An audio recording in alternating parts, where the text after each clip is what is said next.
Today we're looking at Zaccharie Risacher, and he is one of the more difficult prospects I think to evaluate so far for me because of there are kind of big swings between some of his better games and some of his worst games, and sometimes you can see it in the same game. And initially, the first game or two I watched of Risacher, I wasn't very impressed. Then I watched two more games and I was like, maybe this guy should be the number one player on my big board. Watched another game or two and I was like, okay, maybe not quite that high, but there's certainly a lot of talent here and potential. However, the consistency needs to come along. Some of that, though, granted, is he's 19 years old playing in one of the more difficult leagues in the world outside the NBA, and playing in a level higher than any college player is who would be around his same age. And so he's presented a challenge as a draft evaluator. So what do I think he has, going for him that made me think, wow, maybe this guy could be the number one pick? And granted, I want to make it clear, in this draft, I think any other draft, there's hardly a chance that I'm thinking of Risacher as the number one pick. But in this draft, that possibility remains. And so what does he have? He's got good size. He's light on his feet. He's about 6'8", 6'9", depending on where you look, somewhere around 200 pounds. And so you could see him, gaining some weight, filling out that frame. But he's really light. He's long. He likes to use his mobility on the defensive end of the court, guarding the perimeter, where he does a decent job. Not a great defender, not a bad defender, somewhere in between. But his length does help him when he does make mistakes. So he's got that classic 3-and-D wing profile that teams look for their complementary players, and that's so a little bit less, I would say, in vogue. 5-6 years ago, it was like everybody wanted a 3-and-D wing.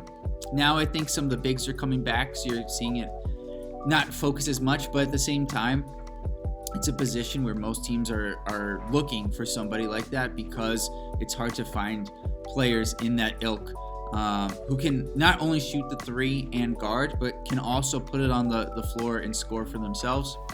And so I think Risacher has all those skills in various levels. And I think that ultimately his three-point shooting is going to be what determines where his floor winds up. What do I mean by that? Well, this year, he started off really well shooting the three-pointer. He was making like over 50% of his attempts. And you saw that in Euro Cup, where he finished this season shooting 56% on his threes.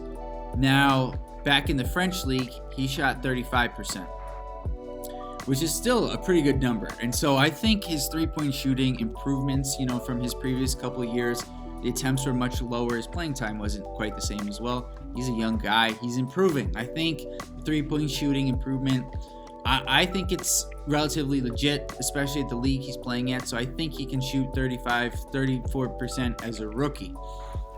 And that opens the door for him to play. Now, the opposite end of the court, the defensive aspect, right? He's long. He's lanky. He has the ability to keep offensive players in front of him. However, I noticed on a few times where quicker guards, 6'3", 6'2 to 6'4", would give him some difficulties guarding on the perimeter. And while that's not necessarily the worst thing that could happen, it is something that tells me there is a ceiling to where his defensive abilities currently lie. I don't think he's going to be a great lockdown defender. I think he could be a good team defender, but I don't think he's an individually great one-on-one defender, especially with some of those quicker guards. Maybe he'll do better with some bigger players, but he needs to get a little bit stronger as well. Lastly, I just want to circle back to the offense quickly here. One other thing I noticed he did well was he had this side step back three that he would go to a couple of times, I noticed on tape, and it looked pretty fluid, and something that I think really will help him if he can develop more of an ability to create for himself. That will only expand his potential at the next level. Now, some areas where he needs to improve. I've already touched on the defense. I think it's so-so. I don't think he's, great, right? And then, more importantly, though, he's just somebody who doesn't profile as a playmaker. And to me, that takes his ceiling from, somewhere up here to maybe down here. And it's part of the reason why, I don't think I wouldn't take him as the number 1 pick in this year's draft, just because he's not somebody who I anticipate helping out, making his teammates better. I think he's a guy who can finish plays, but I don't think he's a guy who can create them for others. And so I do think that limits his ceiling a little bit. And lastly, he did show on tape a few times where he was able to finish around the basket, utilizing his length to get around defenders or be next to, but just be able to pass them, utilizing that length that he has. But he wasn't great consistently finishing around the rim. Part of that might be strength. He needs to get a little bit stronger. That would help. But part of it was he just didn't have a lot of, I would say, like, commitment in his drive to the basket. You don't necessarily need a lot of variety. Not everybody has to be Kyrie, but you need to have a move and a counter move to say, okay, I'm going to go this way. What's my counter? And it didn't seem like he had that necessarily developed as of now.